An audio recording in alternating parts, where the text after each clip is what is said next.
नमः शिवाय। आप सभी का स्वागत है हमारे दिव्य चैनल पे। पिछले अध्याय में आपने देखा और सुना कि चंचुला ने पार्वती जी की आज्ञा लेकर अपने पति बिंदु को शिव पुराण की कथा सुनाई और उसे कैसे पिशाच लोक से उद्धार किया। आज हम सुनेंगे 5वां अध्याय, शिव पुराण के श्रवण की विधि तथा श्रोताओं के पालन करने योग नियमों का वर्णन। सौनक जी कहते हैं, महाप्रयाग व्याशीष सूत जी, आपको नमस्कार है। आप धन्य हैं, शिव भक्तों में श्रेष्ठ है। आपके महान गुण वर्णन करने योग है। अब आप कल्याणमय शिव पुराण के श्रवण की विधि बतलाइए, जिससे सभी श्रोताओं को संपूर्ण उत्तम फल की प्राप्ति हो सके। जी ने कहा, सौनक, अब मैं तुम्हें संपूर्ण फल की प्राप्ति के लिए शिव पुराण की श्रवण की विधि बता रहा हूँ। पहले किसी ज्योतिष को बुलाकर दान मन से संतुष्ट करें। अपने सहयोगी लोगों के साथ बैठकर बिना किसी विध बाधा के कथावती समाप्ति होने के उद्देश्य शुद्ध मुहूर्त का अनुसाधन कराए और पत्यन पूर्वक देश देश में स्थान स्थान पर यह संदेश भेजे कि हमारे यहाँ शिव पुराण की कथा होने वाली है। अपने कल्याणकारी इच्छा रखने वाले लोगों को उसे सुनने के लिए अवश्य पधारना चाहिए।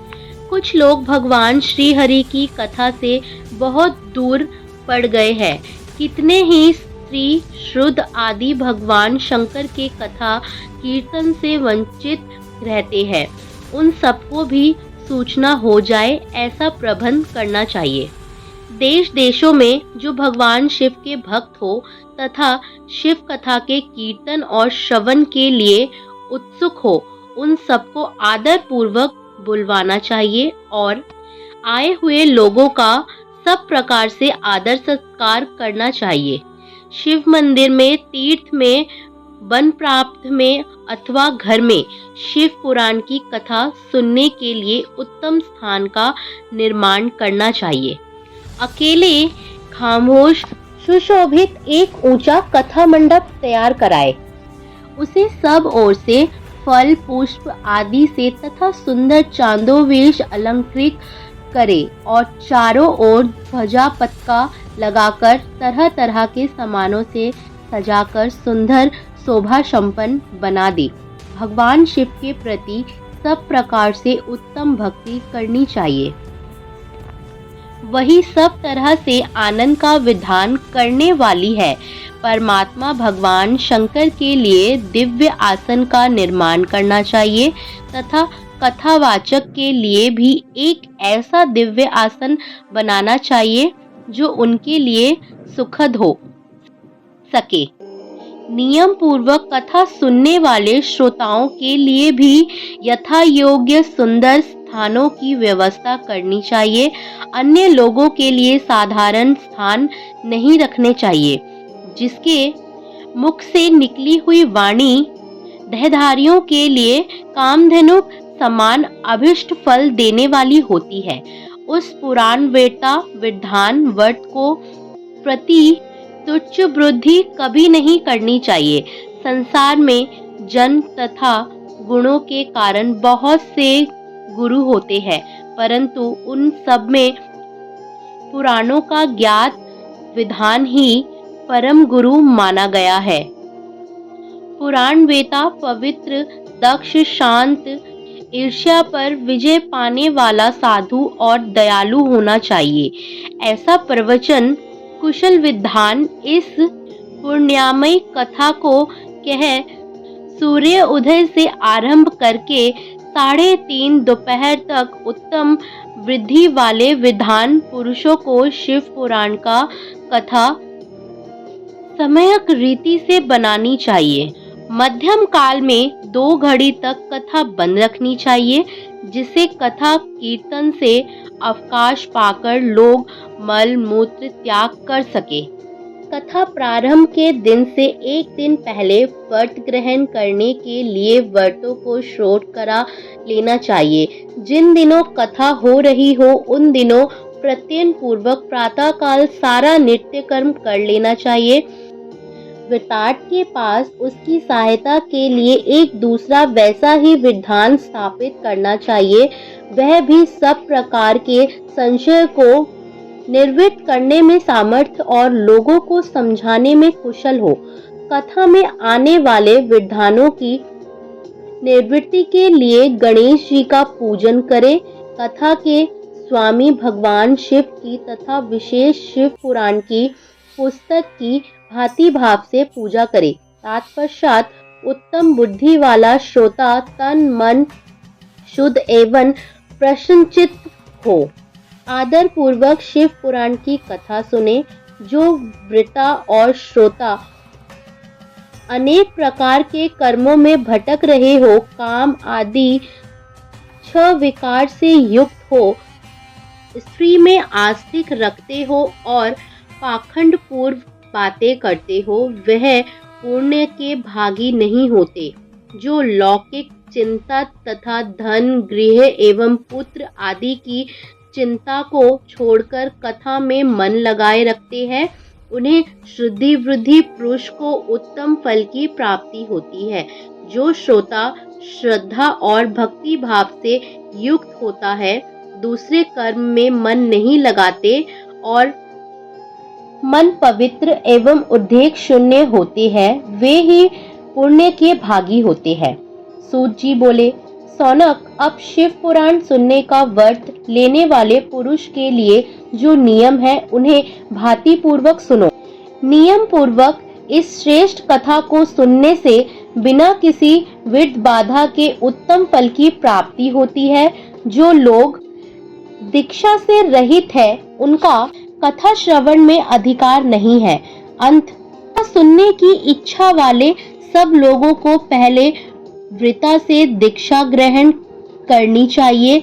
जो लोग नियम से कथा सुनने, उनको ब्रह्मचर्य से रहना, भूमि पर सोना, पत्तल में खाना और प्रतिदिन कथा समाप्त होने पर ही अन्न ग्रहण करना चाहिए। जिसमें शक्ति हो, वह पुराण की समाप्ति तक उपवास रख के श्रद्धा पूर्वक भांति भाव से उत्तम शिव पुराण को सुने। इस कथा का व्रत लेने वाले पुरुष को प्रतिदिन एक ही बार हविष्यान्न भोजन करना चाहिए। जिस प्रकार से कथा श्रवण का नियम सुख पूर्वक सद सके, वैसे ही करना चाहिए। गरिष्ठ अन्न, दाल, जला अन्न, सेम, मसूर, भावदृश्यित तथा बासी अन्नों को खाकर कथावर्ती पुरुष कभी कथा को ना सुने। जिसने कथा का व्रत ले रखा हो, वह पुरुष प्याज, लहसुन, हींग, गाजर, मादक वस्तु का तथा आमिष कहीं जाने वाली वस्तु को त्याग दे। कथा का व्रत लेने वाला पुरुष काम, क्रोध आदि छल विकारों को, ब्राह्मणों की निंदा को तथा प्रतिवक्ता और साधु संतों की निंदा को भी त्याग दे। कथाव्रती पुरुष प्रतिदिन सत्य, शौच, दया, मौन, सरलता, विनय तथा हार्दिक उदारता, इन सद्गुणों को सदा अपनाए रहे। श्रोता निष्काम हो या सकाम, वह नियम पूर्वक कथा सुने। सकाम पुरुष अपनी अभिष्ट कामना को प्राप्त करता है और निष्काम पुरुष मोक्ष पा लेता है। दरिद्र, क्षय का रोगी, पापी, भाग्यहीन तथा संतान रहित पुरुष भी इस उत्तम कथा को सुने। काकबंध्या आदि जो 7 प्रकार की दृष्टा स्त्रियां हैं, वे तथा जिसका गर्भ गिर जाता हो, वह इन सभी को शिव पुराण की उत्तम कथा सुननी चाहिए। स्त्री हो या पुरुष, सबको यत्न पूर्वक विधि विधान से शिव पुराण की ये उत्तम कथा सुननी चाहिए। महर्षि, इस तरह शिव पुराण की कथा के पाठ एवं श्रवण संविधि योग्यता सबकी समाप्ति होने पर श्रोताओं को भांति एवं प्रत्यय पूर्वक भगवान शिव की पूजा की भांति पुराण पुस्तक की भी पूजा करनी चाहिए। तदंतर विधि पूर्वक व्रत का भी पूजन करना आवश्यक है। पुस्तकों को आच्छादित रखने के लिए नवी एवं सुंदर वस्त्र बनावे और उसे बांधने के लिए दृढ़ एवं दिव्य डोरी लगावे, फिर उसका विधिवत पूजन करे। मुनि श्रेष्ठ इस प्रकार महान उत्सव के साथ पुस्तक और व्रत की विविध पूजा करनी व्रता की सहायता के लिए स्थापित हुए पंडित का भी उसी के अनुसार धन आदि के द्वारा उसे कुछ ही काम सत्कार करे। वह आए हुए ब्राह्मणों को अन्न धन आदि का दान करे। साथ ही गति वाद और नृत्य आदि के द्वारा महान उत्सव रचाए हुए मुनि आदि श्रोता विरत हो तो उसके लिए कथा समाप्ति के दिन विशेष रूप से उस गति का पाठ करना चाहिए जिसे श्री रामचंद्र जी के प्रति भगवान शिव ने कहा था। यदि श्रोता गृहस्थ हो तो उस बुद्धिमान को उस श्रवण कर्म की शक्ति के लिए शुद्ध हविष्य के द्वारा होम करना चाहिए। रुद्र संहिता के प्रत्येक श्लोक द्वारा होम करना उचित है अथवा गायत्री मंत्र से होम करना चाहिए, क्योंकि वास्तव में वह पुराण गायत्री मंत्र ही है, अथवा शिव पंचाक्षर मूल मंत्र से हवन करना उचित है। होम करने की शक्ति ना हो तो विद्वान पुरुष यथाशक्ति हवनीय हविष्य का ब्राह्मणों को दान करे। न्यूनातिरिक्त रूप दोष की शांति के लिए भक्ति पूर्वक शिव सहस्त्र नामक पाठ अथवा श्रवण करे। इससे सब कुछ सफल होता है, इसमें संशय नहीं है, क्योंकि तीनों लोक में उससे बढ़कर कोई वस्तु नहीं है। अथवा श्रवण संबंधी व्रत की पूर्णता की सिद्धि के लिए यज्ञ ब्राह्मणों को मधु मिश्रित खीर भोजन कराए और उन्हें दक्षिणा दे। यदि शक्ति हो तो 3 तोले सोने का सुंदर सिंहासन बनवाए और उस पर उत्तम अक्षरों में लिखी अथवा लिखाई हुई शिव पुराण की पोथी विधि पूर्वक स्थापित करे। तत्पश्चात पुरुष उसकी आवाहन आदि विविधि उपचारों से पूजा करके दक्षिणा चढ़ाए। फिर जितेंद्र आचार्य का वस्त्र आभूषण एवं गंध आदि से पूजन करके दक्षिणा सहित वह पुस्तक उन्हें समर्पित कर दे। उत्तम बुद्धि वाला श्रोता इस प्रकार भगवान शिव के संतोष के लिए पुस्तक का दान करे। सौनक, इस पुराण के उस दान के प्रभाव से भगवान शिव का अनुग्रह पाकर पुरुष भवधन से मुक्त हो जाता है। इस तरह विधि विधान का पालन करने पर श्री संपन्न शिव पुराण संपूर्ण फलों को देने वाला तथा भोग और मोक्ष का दाता होता है। मुने, शिव पुराण का वह सारा महत्व जो संपूर्ण अभिष्ट को देने वाला है मैंने तुम्हें कह सुनाया। अब और क्या सुनना चाहते हैं?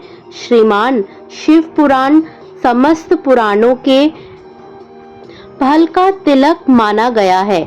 यह भगवान शिव को अत्यंत प्रिय, रामणीय तथा भव रोग का निवारण करने वाला है। जो सदा भगवान शिव का ध्यान करते हैं, जिनकी वाणी शिव के गुणों की स्तुति करती है और जिनके दोनों कान उनकी कथा सुनते हैं, इस जीव जगत में उन्हीं की जन्म लेना सफल है। वे निश्चय ही संसार सागर से पार हो जाते हैं। भिन्न भिन्न प्रकार के समस्त गुण जिनके सच्चिदानंदमय स्वरूप का कभी स्पर्श नहीं करते, जो अपनी महिमा से जगत के बाहर और भीतर भासमान है तथा जो मन के बाहर और भीतर वाणी एवं मनोवृत्ति रूप में प्रकाशित होते हैं, उन अनंत घन रूप परम शिव की मैं श्रवण लेता हूँ। इसी के साथ हमारा पहला अध्याय का 5वां भाग यहीं समाप्त होता है। अगले अध्याय में हम सुनेंगे हमारा शिव महापुराण का दूसरा भाग।